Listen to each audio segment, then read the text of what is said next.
Yo, we can't hear anything on Zoom.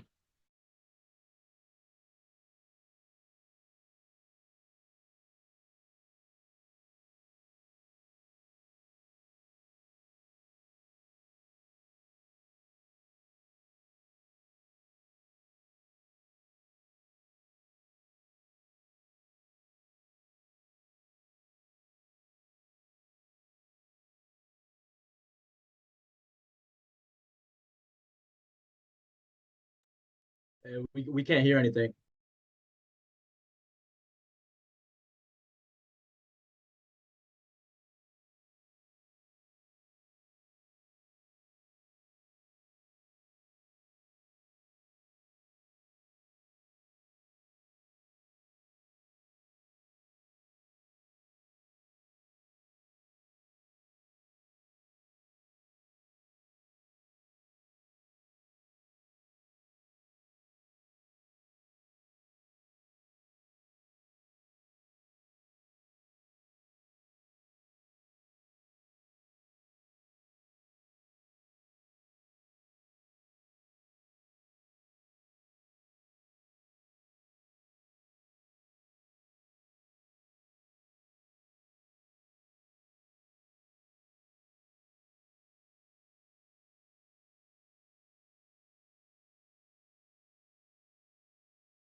Hello?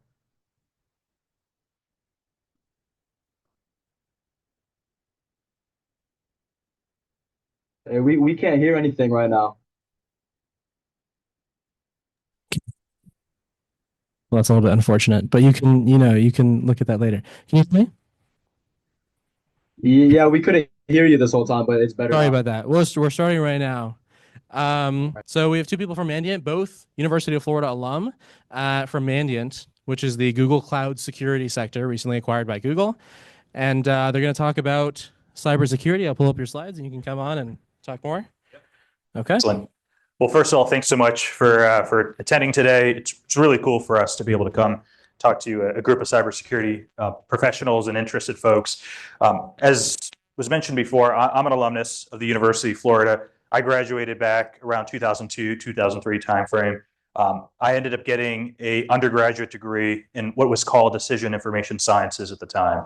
And that was a degree that was focused on kind of computer science and business. And You know what?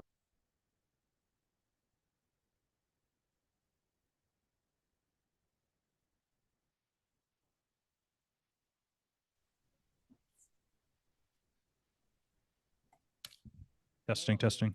Mute this for now. Yeah. And then for the video, you can put it back on. Okay. Okay. All right. Can those on the line hear me?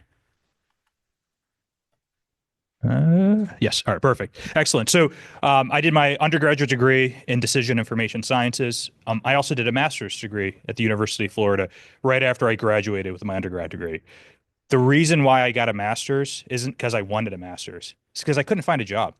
And I ended up learning about cybersecurity because two folks from PricewaterhouseCoopers came in to the university when I was a sophomore, and they talked about this ethical hacking practice that they were trying to build. And I thought to myself, holy shit, you could get paid money to hack into companies and you won't go to jail. I mean, sign me up. This is what I want to do when I grow up. Um, and before that, all kind of throughout middle school and high school, I had this very unhealthy obsession with cybersecurity. I did a lot of vulnerability research. I did exploit code development, and it was something that I just would love to do, but I didn't actually think that it was ever going to land like a real career for me until I was in that presentation my second year at university, and these PwC folks talked about this ethical hacking practice that they were trying to build. Now, keep in mind, this was in the 2000 timeframe, and at the time, there were very few cybersecurity careers for entry level students, joining the workforce straight from university. And I ended up interviewing with lots of companies. And I did pretty well in school from a GPA perspective. I was super active on campus, and I just struggled to get a job. I ended up having 11 interviews with companies like Microsoft and KPMG and Ernst and Young and PwC, and I kept getting rejected over and over and over again. And it was quite honestly, it was super demoralizing for me. And what I found out was, the real challenge for me was the only thing that I was willing to do after I graduated was get a job in cybersecurity. And at the time, those companies were not hiring entry level college students to do cybersecurity. They were hoping that they could find computer engineers that have been in the workforce for a few years and try to convert them into cybersecurity professionals. So I struggled. I ended up getting my master's degree. And while I was at the University of Florida doing my master's, I finally landed an internship. I got an offer with PwC and with ExxonMobil. Ended up deciding to take the role at PwC because I felt that what PwC was offering me was a real opportunity to do ethical hacking. Whereas Exxon said, look, this is really an IT internship. We might let you dabble in security for a little bit, but for the most part, you're going to do IT. And so I decided I wanted to take the offer at PwC. And had the opportunity to do some ethical hacking engagements. And I thought to myself, holy crap, this is so cool. This is what I want to do when I grow up. And ended up finishing my internship with PwC. And one thing that changed on my resume, or one thing that changed about me, is that I had 3 months of work experience at PwC. I put that on my resume. I had one semester left at the University of Florida, and I interviewed with a bunch of companies. And every single company that I interviewed with afterwards ended up giving me a job offer, just simply because, I mean, I guess because PwC believed in me and because PwC gave me an offer, it like totally changed the trajectory of what I was able to do. And so things got a whole lot easier for me. And we'll talk quite a bit about like our own paths, but I just wanted to mention to you, like one of the reasons why I choose to come back to the University of Florida every semester and other universities is because back when I was, 20 years younger, somebody else inspired me to get into cybersecurity and actually taught me that they're real careers. And I've been pretty fortunate over the past, 2 decades or so to have, be at the right place at the right time. And I got, pretty lucky with a lot of things. But I'm very excited to meet all y'all. And, I also want to talk about careers at Google and at Mandiant. But before that, I'd like to introduce my colleague, Lawrence. And I realize we haven't actually flipped any slides, but that's okay. This is what I look like for those that are in the room. Hold on a second. All right, I just wanted to make sure I wasn't wearing the same shirt. Lawrence, go ahead. All right. Thank you. So Lawrence Taub, I was here, 20 years ago taking classes, and we were talking about some of the classes you have now and this club. It's crazy. This didn't exist back then. I took every security class I could, and I think that was like 3 or 4, and they were security adjacent sometimes and special topics and research. Um, it was hard. It's great that you have all these opportunities now.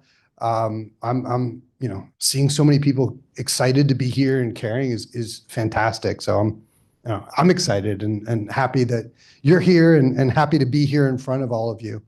Um, I graduated from UF from a computer engineering degree, master's of computer engineering, went on, got a doctorate at Nova Southeastern in South Florida. Um, I've been with Mandiant just about 6 years now and been teaching at Florida Tech in Melbourne for a little over 10 years at this point as well. Um, you know,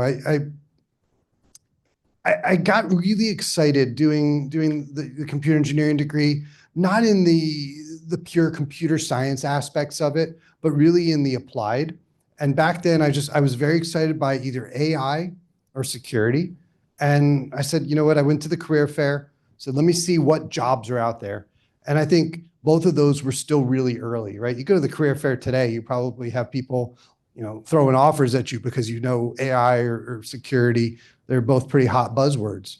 I ended up bumping into Charles back then, and with the O'Connell Center floor doing the PwC booth, and we talked, and for basically the reasons that he just shared, he excited me, and I ended up working with him for a few months, and it upsets him that I left pretty quickly. And I did a bunch of other security roles. I was working at Harris in Melbourne for a while. Did worked at Akamai back when they were not a security company. Now they advertise themselves as a security company. And then eventually I was looking for a new role, and I reached out to Charles and we were talking, and he was just giving me some advice, and he's like, yeah, you could go work there, or maybe you could come work at Mandiant with us. And, it ended up working out again. And it's been a lot of fun. And, the things that we do, looking back at what we do and what we've done is ridiculous. The things like my very first investigation that I did at Mandiant was frontline news. And I was like, I just started. I don't know that I'm ready to handle being in front of all the newspapers. We've done cases that are national news. There was one of the cases I did. I was following along on Reddit as people were arguing about what must have happened and discussing. And for the record, they got really close to what really happened, which is really impressive as well, because we had the inside track. We were investigating the actual story, and they were figuring it out from bits and pieces out there. But the fact that we're able to look back and say, we were there when this landmark event happened, right? And there's so many of them in just the last few years, even just the last year. It's just, there's constant need for everything that we're doing in security. There's constant need for more people to be doing better. And, it's a great field for all of us. So just realizing we're a little tight on time, I'm not going to go through all the slides that we have. We'll make the slides available, but I want to cover the most important things that we have here. And I want to start by talking about the threat landscape. So what is it that we actually see as we help organizations respond to cybersecurity events? As a company, we probably respond to about 1,300 security events every year. And those security events are typically orchestrated by either foreign governments or organized criminal groups. And there's a number of different motivations for why threat actors do what they do. And we're not going to have time to go through all of them, but I want to cover a few really important ones. So just maybe a quick show of hands. Who's familiar with the hack against Colonial Pipeline from a few years ago? Okay. So maybe about 40% of the group. That was one of the more notable cybersecurity events in the United States, because it was one of the first time that a cyber event led to a kinetic outcome that lots of people happened to notice and see. So what happened in 2021 when a Eastern European hacking group broke into Colonial Pipeline is they essentially deployed encryptors across the Colonial Pipeline enterprise, which basically shut off a whole bunch of their computers or disrupted a whole bunch of their computers. And as a result of that, because Colonial Pipeline didn't quite understand the significance or really understand what was going on, they shut down this pipeline that goes from Texas to the east coast of the United States that basically ships the majority of the gasoline that we consume here on the east coast of the United States. And that was offline for about 6 days. And so it was a very, very notable event because when people went to the gas station during the 6 day period of time, they struggled to get gasoline. The lines were really, really long. And the gas availability for just everyday people that drove cars, it was starting to get more and more scarce. And there was a clock that we were really working towards where we realized if if a few more days had gone by, planes wouldn't have been able to take off because they wouldn't have any fuel available to them. So it was a very, very significant event. And that was an event where the threat actors essentially they compromised Colonial Pipeline because they wanted to conduct multifaceted extortion. They wanted to steal data from the company. They wanted to disrupt business operations, and they wanted to coerce the victim into paying about a $5 million extortion demand. So what we find is a large percentage of the security incidents that we respond to nowadays, they're related to organized criminals disrupting business operations, stealing data from victim companies, and then extorting them for either like $10 million or $50 million or some high amount of money in exchange for a tool that allows people to decrypt the data that the threat actor encrypted and a promise to not publish the stolen data that the threat actor took from the environment. And so that's a very, kind of significant way in which threat actors kind of monetize their intrusions today. Yeah. And Charles is really humble. So I'm going to speak for him. You can look him up on YouTube where he's actually talking about the Colonial Pipeline hack to a congressional committee. And you can see what he said and how he explained it to them. So, like I said, really humble guy. What's interesting about this incident is, Congress wanted to have a hearing on it because, again, people couldn't get gasoline and the prices went up. And what I've learned about the United States is when something could potentially impact the price of gasoline, people take things really seriously. So they had the CEO of Colonial Pipeline and I testify and explain what happened. And some of the questions are totally wild that we were asked on record. But we basically had to explain like what happened, how it happened, and ideally the goal is to be able to learn from what occurred so that it doesn't happen again.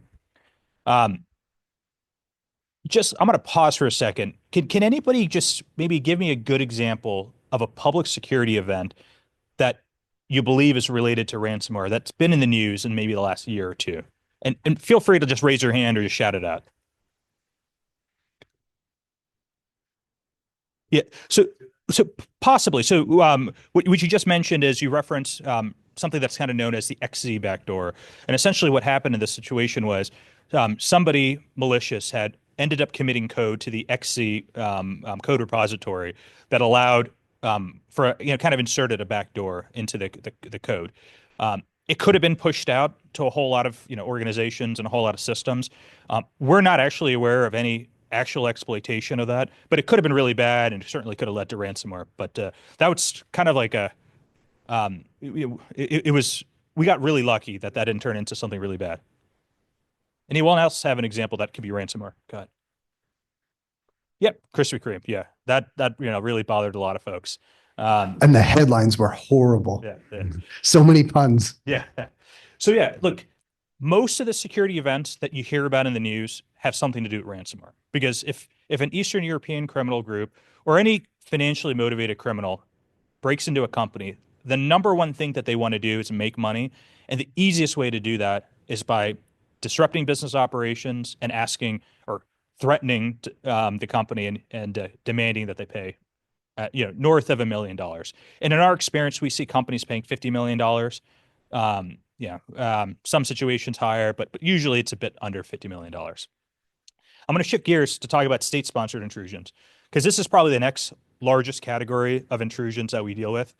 Look, every modern nation has a offensive cybersecurity capability. The United States will hack into companies and organizations and people by way of the NSA and US Cyber Command. The United Kingdom will do it. Australia will do it. Israel will do it. India will do it. Iran will do it. China will do it. Pretty much every modern country has an offensive security capability. I'm not going to talk about what's right or wrong. Everybody, hacks for whatever the reasons are, and I'm not going to get into, the morality of it.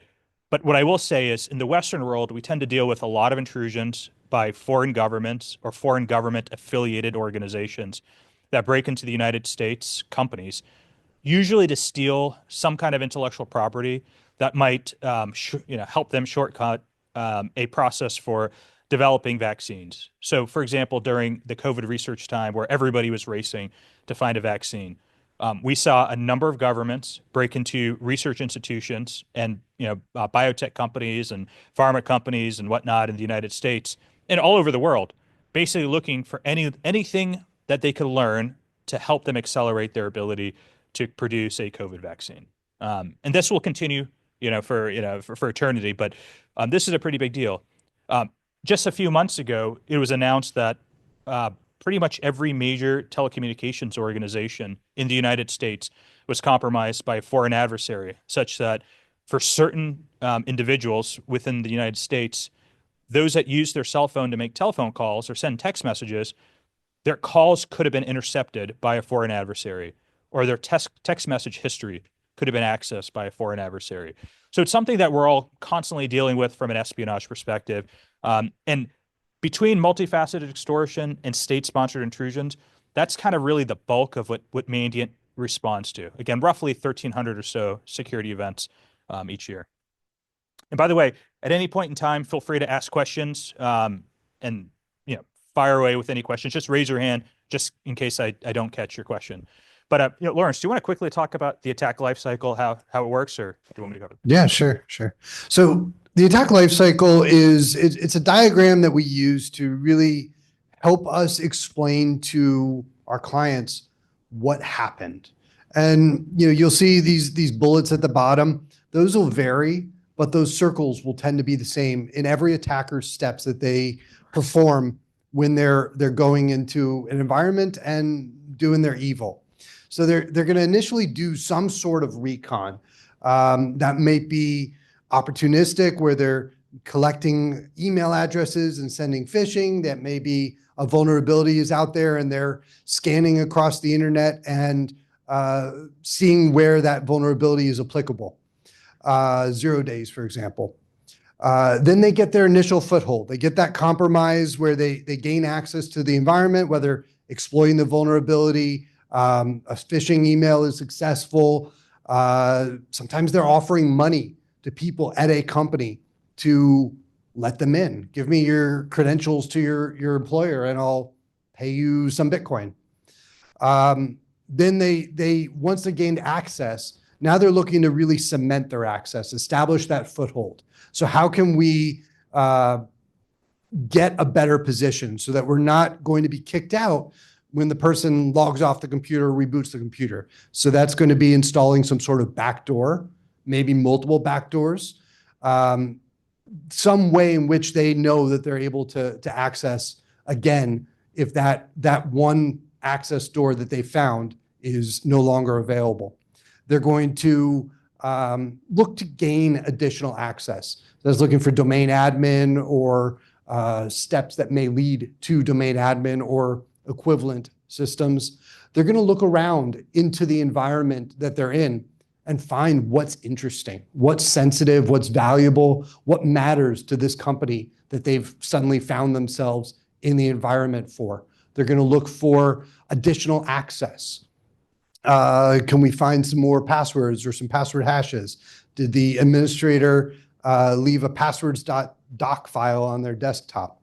Then they're going to look and they're going to kind of do this loop where they're going to pivot and probably some of what I'm guessing happened in your competitions that I saw the coins coming out for, right? Look into how can I get further into this environment, get positions onto more systems, get more backdoors, figure out just how I can do what I need to do and stay there before I get discovered.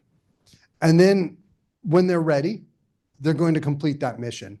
Charles talked about the two types, the extortion groups, the ransomware groups. That may be deploying ransomware, stealing data, or it may be, nation states. It may be disrupting a capability in some way or stealing data, performing recon. Some of the different groups have very different methods and goals, right? The ransomware groups, they want you to know they're there. They're going to put a ransom note there because they want you to be aware and they want you to pay. They want you to feel pain because you're unable to do business. You're unable to access your data.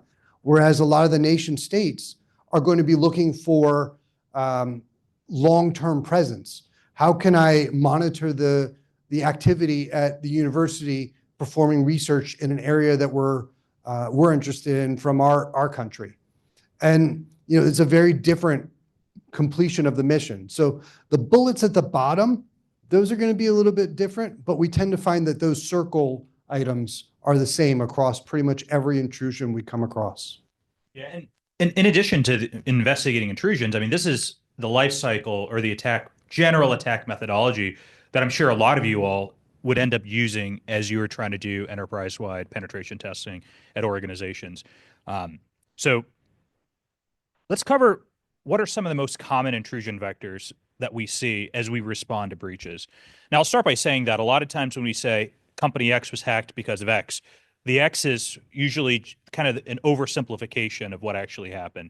And a lot of times it's because, we say the company didn't have multi-factor authentication on a VPN solution, or they missed a patch on one of their internet exposed systems, or somebody had a easily guessable username and password. It could be any number of things, but that's usually kind of the simplest explanation for what happened. Usually, when a threat actor breaks into an organization, they are taking advantage of a lot of misconfigurations, a lot of vulnerabilities, a lot of maybe human errors, and that's enabling them to get as deep into the organization as they are actually getting, where they could have as significant of an impact that they're trying to have. But we see a lot of email-based phishing.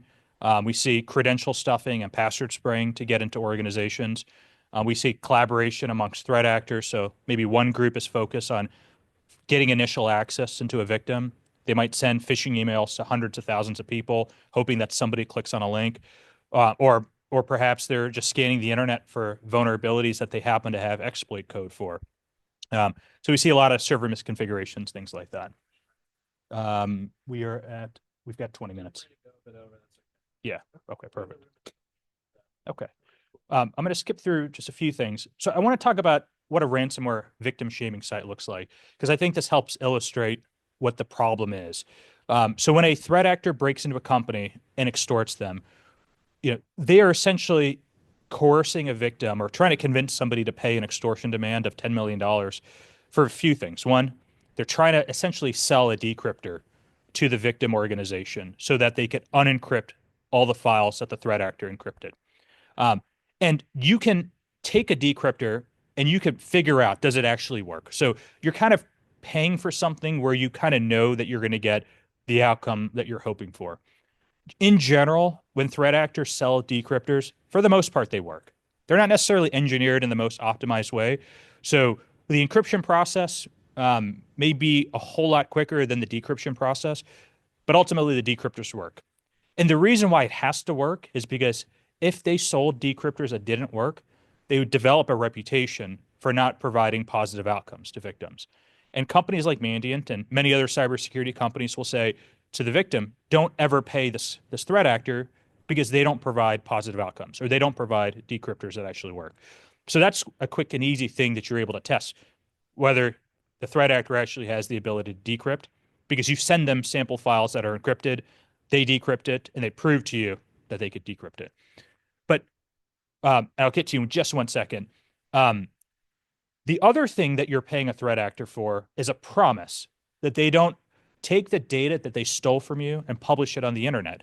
And so all the major ransomware groups, they build out infrastructure where they essentially have these victim shaming sites. And there's 3 different examples of all now defunct victim shaming sites that I have on the screen that basically embarrass companies that have chosen not to pay the extortion demand. So what you'll see in the screen, and I realize it might be hard for folks to actually see the content on the screen, but you'll see a company name, you'll see their URL, and you'll see a button that says read more. If you click on that, it'll show screenshots of files that were stolen, and they'll provide links to download big tranches of stolen data. So gigabytes, terabytes of data, whatever, depending on how much data they stole. And they do this because if they embarrass a company, then it helps convince the next victim to pay an extortion demand, because they'll say, well, look what happened to company X. We posted their data on our shaming site. And by the way, when the threat actors post company names on victim shaming sites, cybersecurity journalists visit these sites on a regular basis, and they learn about new victims, and they write stories about these new victims. So in a way, the journalists are kind of amplifying the fact that a company was compromised. And so it creates a whole lot of pressure for victims to pay. Go ahead.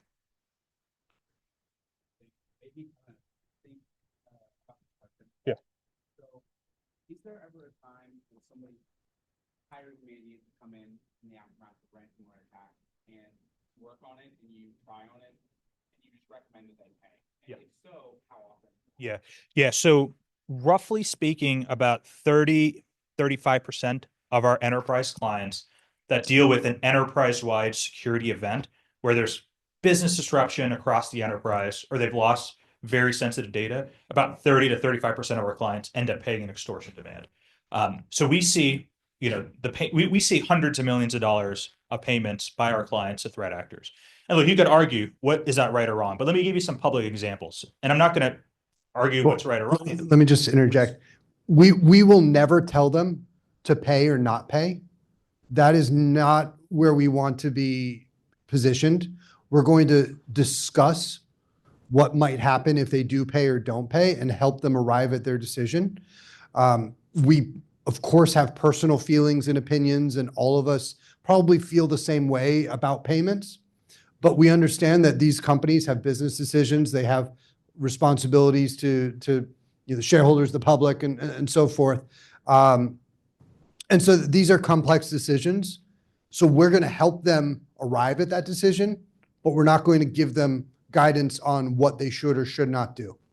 So Lawrence is right. Nobody at Mandiant should ever be telling a client to pay or not pay. But I have told many clients to pay or not pay. And maybe I shouldn't, but I do. And so let me kind of walk through the rationale.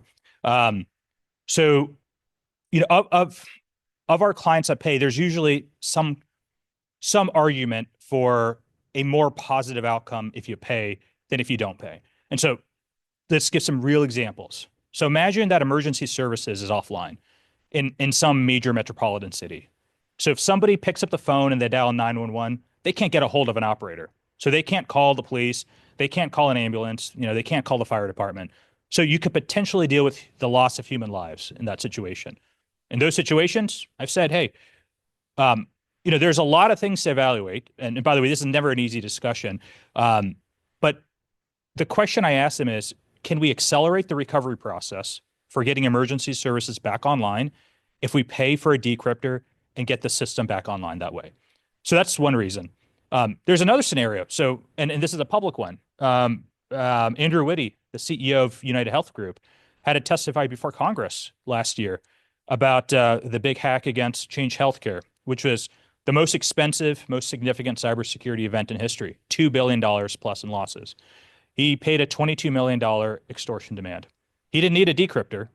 The company was able to rebuild their environment. Took them 30 days, long time, but they were able to rebuild the environment. Why did they pay? They essentially lost sensitive data for the majority of the Americans, the majority of Americans. And the sensitivity of the data for each American is very different. But in some situations, mental health information could have been stolen and could have potentially been published. Very sensitive medical procedures that people have gotten could have been published on the internet. A few years ago, an organization called Medibank, which is a healthcare insurance company in Australia, dealt with an attack by a threat actor where this Eastern European group called REvil had broken in, stolen a whole bunch of data. The Australian government told Medibank, don't pay the extortion demand. So in retaliation, the REvil group released a file called abortions.csv with the names of a number of tens of thousands of people that got an abortion. Just think about it. The most sensitive information that should have never been made publicly available became publicly available. So because of that, what we find is in the United States, a lot of victim organizations of the healthcare sector end up paying an extortion demand to reduce the likelihood of stolen data being published on the internet. You never get a guarantee because you don't ever know if like the threat actor is actually deleting all the data. They might show you a video of them deleting the data, but it's not a guarantee that it's the only copy of data that they have. There was another case in which during COVID, and I forget now, funny how time passes, but there was the variants that would pop up, and it got worse and worse. One of our state's health departments got ransomware, and we were Charles and I were talking to the governor of this particular state, and it's not the only time we've spoken with governors, but every time you speak with politicians about paying a ransom, the answer is a hard no. It is political suicide to pay a ransom because your political opponents are going to say you are funding terrorism. You're anti-American. You're supporting terrorists. I think we brought it up briefly, and it was like an instant no. It was like the guy was like about to throw up on the table. He was so revolted by the idea of paying the ransom. And so it was, it's, sometimes it's not even a question. And sometimes people immediately say no, but then as they start to feel more pressure, more pain, they start to change their mind and the position changes. But yeah, okay. I'm sorry. I'll got to you in just a second. Go ahead.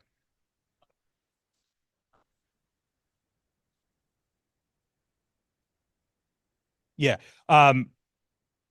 It's as if you read my slides. This is perfect. This is the perfect segue. I'm going to get to your question in just a second, but a very important cyber attack that we should all study is the NotPetya attack, which is on the slides. So I'll cover that in just a second, but go ahead.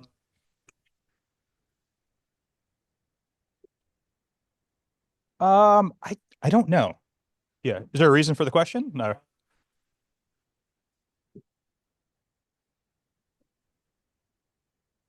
Yeah, look, organizations like the World Bank and other types of banks like them, they're constantly going to be targeted by foreign adversaries. So it wouldn't surprise me if there were kind of ongoing attacks that they're detecting and defending against. And sometimes, I'm not speaking specifically to them, but in general, a lot of those banks, they do have some level of compromise by foreign adversaries because they tend to get some of the best adversaries to hack into them. Yeah, and just a comment is, Charles said we do about 1,300 a year. With our relationships and interactions, we probably see about, another 500, 600 that we talk about, hear about, interact with in some way. Call it 2,000 breaches a year that we're aware of. And we still don't know about everything, first of all.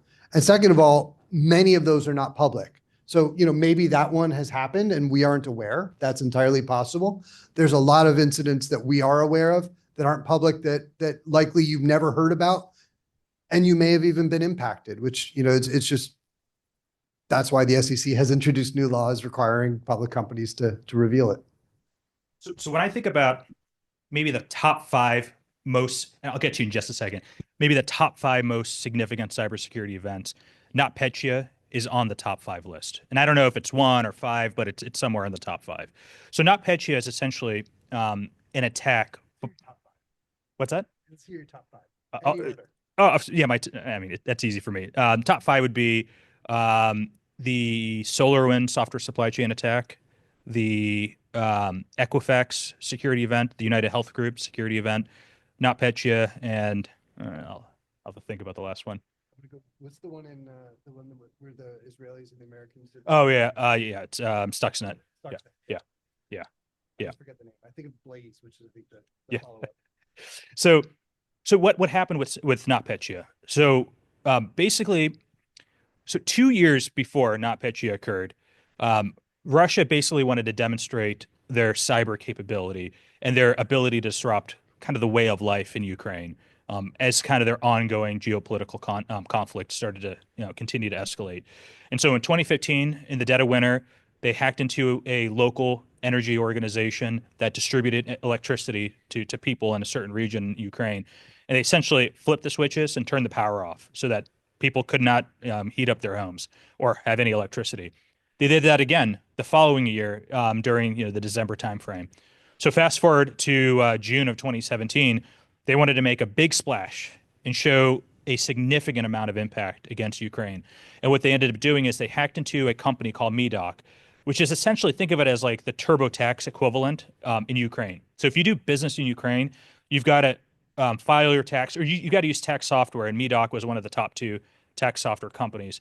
And so for computers that connected to the MEDOC system, if you downloaded the software upgrade to MEDOC, it would essentially push out what's known as NotPetya onto the computers. And so what NotPetya did was it did a few things. One, it tried to move laterally across the network of the computers that were compromised, that were connecting to the MEDOC network.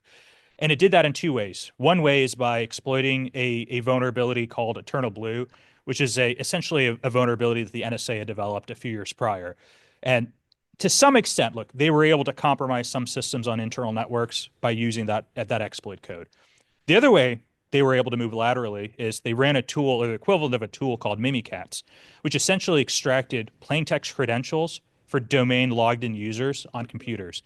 And it attempted to use those credentials to move laterally to other systems that are connected to that computer on the same domain. And so what you had as an outcome of this is it like instantaneously took most companies offline in Ukraine that were connected to the MEDOC update server, and it had such a significant impact to the people of Ukraine. People that were at the airport couldn't take off on a plane because the air traffic control systems were taken offline. People that were at a grocery store couldn't buy bread and milk because the point of sale systems were not connected. They were taken offline. They were wiped. School computers were down. I mean, it had a huge impact to the way of life out there. But it also had impact to non-Ukrainian organizations. Companies like FedEx, companies like Maersk and Merck had billions of dollars worth of business disruption that they had to deal with because of the rapid spread of NotPetya across their enterprise by way of using the Eternal Blue vulnerability, which probably accounted for a small percentage of the compromised systems, but using Mimikatz to move laterally. So again, for those that are getting into cybersecurity and want to study major security events, this is a really, really important one. And I'm sorry, there was a question from somewhere that oh, sorry, there. Yes.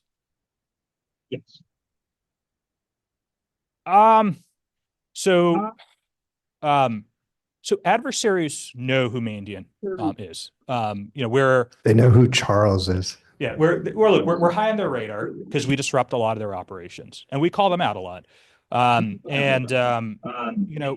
It's in a way we're kind of like the internet police department. We stop a lot of crime from happening to some extent, or we investigate it, and we try to do what we can to disrupt threat actors. And so there are times where they know that we're onto them. The ransomware groups, they don't necessarily know that we're onto them right away. The nation state actors, the ones that want to stay in a victim environment for a long period of time, they can sometimes figure out that we're onto them. Sometimes they will do things like when they hack into a company, they will read the emails of the cybersecurity team to figure out, does the cybersecurity team know that there's a compromise? Or they'll monitor for installed software on computers. And so if they start to see forensic software being deployed across the enterprise, or maybe an endpoint detection and response software being deployed, they'll kind of feel like somebody's onto them. And then, to Lawrence's point, unfortunately, as a public figure of Mandiant, I deal with a lot of love and attention from a variety of threat actors that have, threatened to do a lot of things to me or threatened to visit me. For the most part, I mean, I'm not too concerned about real physical safety because like these threats don't typically manifest into something that's actually real, but it certainly does make my family a bit uncomfortable at times when I get some threats. All right. All right. So I want to walk through a case study. This is a real example of a real email that I received in the 2016 timeframe. This came from a politician that was really concerned about email hacking. So we have to kind of go back in time and think about what was going on in 2016. So a lot of politicians' email accounts were getting compromised by Russian hacking groups. And those emails were getting published on the internet in both an authentic form and then also doctored form.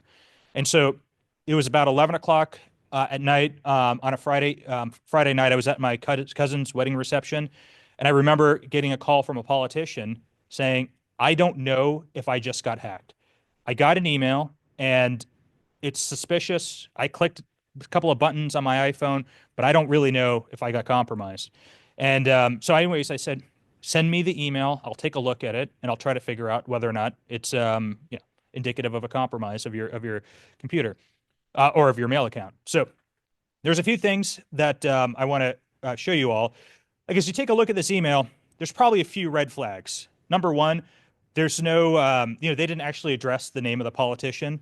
And then there's a button or a link that says permit scanning. And if you move your mouse over it, it goes to a bit.ly address. And then if you also look at the from address, it kind of threw me off, but the from address is no-reply at google.support. I'd never heard of google.support as a legitimate domain. It is a real one. It's just Google doesn't really send emails from it. But there were a few things that were strange about this email. But what I didn't know is if you clicked on a link, did something bad actually happen? Because nothing was getting installed on my computer as I was testing it out on a test computer. And when I clicked on the link, the bit.ly link, it took you to this page.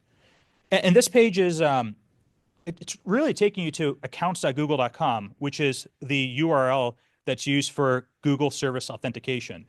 So I kind of kept clicking around. When you click this link, it says, Google Scanner would like to view and manage your mail, and then view and manage the files on your Google Drive. Now, many of you might be familiar with what the screen looks like because since 2016, there's been a lot of apps like Outlook that you can install on your phone that will allow you to connect your Outlook software on your phone to your Gmail account or your Outlook.com account. So we're kind of more familiar with the concept of web services and granting consent. I'd never heard of web services. Well, maybe I heard of web services, but I never heard about OAuth at the time. And so I'm kind of clicking around, trying to figure out what's going on. Still, something was weird and suspicious about this email. I just didn't know what would happen. Did it actually compromise the politician's mailbox? So I'm clicking around. I look up the app information, and I noticed that Barack Obama developed the app. I was like, okay, it's getting more and more suspicious, but I still don't know what's going on. So there's that blue button, the allow button. I clicked it and didn't exactly know what was going to happen. And what I found out was it says now Google Scanner has access to my Gmail account, and my Google Drive account. Thank God I was logged into my Gmail account using kind of a burner account that I just used to collect spam, not my real personal email account. Because what I didn't know is at this point in time, I just authorized a group called APT28, which is a Russian hacking group. It's essentially it's an organization. Think of it as the Foreign Intelligence Services. They now had access to my Gmail account, and everything in my Gmail, inbox and sent items and any folder, plus any document that I had in my Google Drive. Same thing happened, unfortunately, to the politician who clicked a bunch of buttons on their phone, on their iPhone, when they got this email, and unknowingly had authorized this malicious web service that APT28 had created with the deliberate purpose of getting access to people's emails. And unfortunately, some of these emails were published on the internet, afterwards. So that's a kind of a real example. Now, let me give you another example of a kind of a criminal enterprise that that's kind of a prominent group. There's a group that goes by the name of Evil Corp. And I can't remember if they call themselves Evil Corp or if law enforcement called them Evil Corp, but it's essentially a number of really young folks, in their 20s, that live in Russia that have been hacking to companies and making tens of millions of dollars, by way of extortion or kind of stealing money from people's bank accounts. And we know exactly who they are. The problem is they're in Russia, and Russia will not will not take any action on them. So what the U.S. government and the U.K. government will do in retaliation is they will essentially put these people on the no-fly list. They'll put them on a sanctions list so that these folks cannot leave their country. But they tend to have fun while they're in their country. But when you have $100 million, you want to go somewhere fun. You want to spend it. You want to go gambling. You want to do something cool. So they can't travel outside of Russia to a lot of countries. But this is just kind of a little insight into how they live. So This was a video that was published by the UK NCA, the National Crimes Agency, just to kind of show what it's like to be one of these criminals.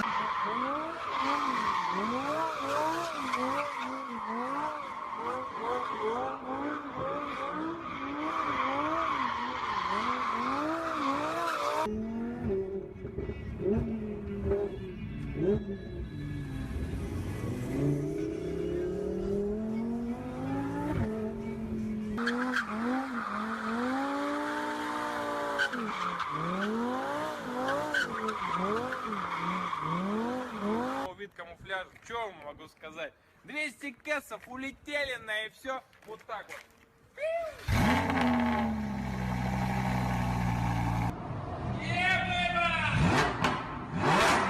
700 кэсов улетели на и все. Все, устала.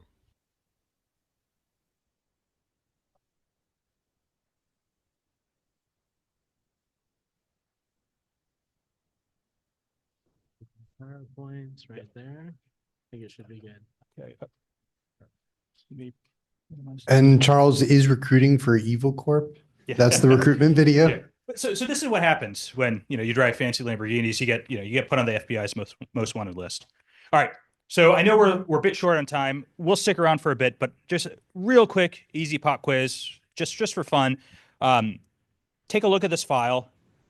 I don't need anybody to raise their hand, but just internally in your mind, think about this. Is this a Word file, PowerPoint file, an Adobe Acrobat file, or none of the above? And no need to raise any hands. I'm sure many of you probably got it. It's none of the above. It's actually, it is an executable file. And what you'll notice is when you look at the column that says type, it says application. I just happened to name the file something that made it look like it's a PowerPoint file. But by default, Windows will hide the extension of known file types. So .exe is a known extension. So it hid that from the user. And so by default, you'd only see the file name called Mandiant Security Presentation.pptx. And if you looked at the icon on the left, it looks like a PowerPoint icon because I stole the PowerPoint icon and I put it in there. And so I share this with you all because this is a common way in which average everyday users get scammed by threat actors and essentially get tricked into clicking what might be a PowerPoint file or what they think is a PowerPoint file, but is actually not. Real quick, and again, by the way, I realize some folks probably need to leave. So if you need to leave, please, by all means, we won't feel offended. These are two books that I highly recommend for folks to look into if you are interested in cybersecurity. They're kind of old books, but the concepts in there are still relevant today. So when I started getting into offensive security work, I read Hacking Exposed. It's probably an earlier edition than 7, but I learned so much about the methodology for hacking into organizations, into hacking into enterprises. And so I highly recommend that book for folks that want to get into offensive security. And for those that are interested in forensics, the Incident Response and Computer Forensics book is really good. It was written by colleagues of Lawrence and I. And then there's other free resources available. VMware Workstation is now free for anybody to download and use. Mandiant, we created an offensive security virtual machine kind of framework. So if you're familiar with Kali Linux, we created a Windows-based version that has a whole bunch of offensive security tools. And you could also download Windows 11 enterprise evaluation software just to play around with it. And then we are always hiring. I really appreciate and enjoy hiring Gators. I hired a lot of Gators when I worked at PwC.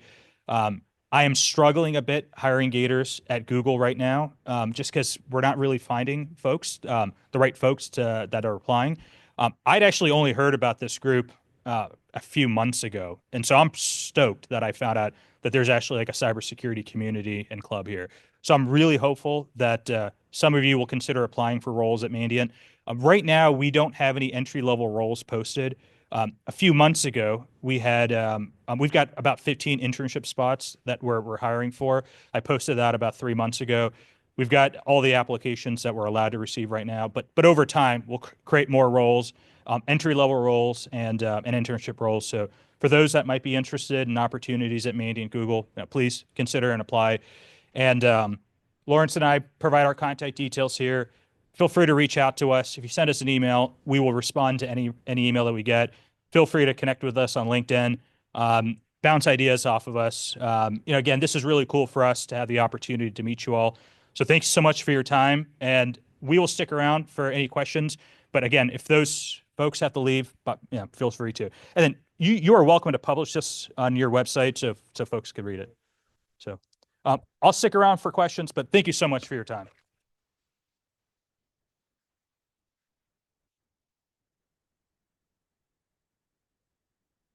Yeah, you could. Yeah, some people will leave, but yeah, just go ahead. Yeah. Are you going to, sorry, where would we be able to find the new job openings that you guys were? Yeah, you could check the Google career site on a periodic basis, or just connect with me on LinkedIn or Lawrence on LinkedIn. I socially promote. Anytime we have a new entry-level role, I'll promote it on social media, on LinkedIn.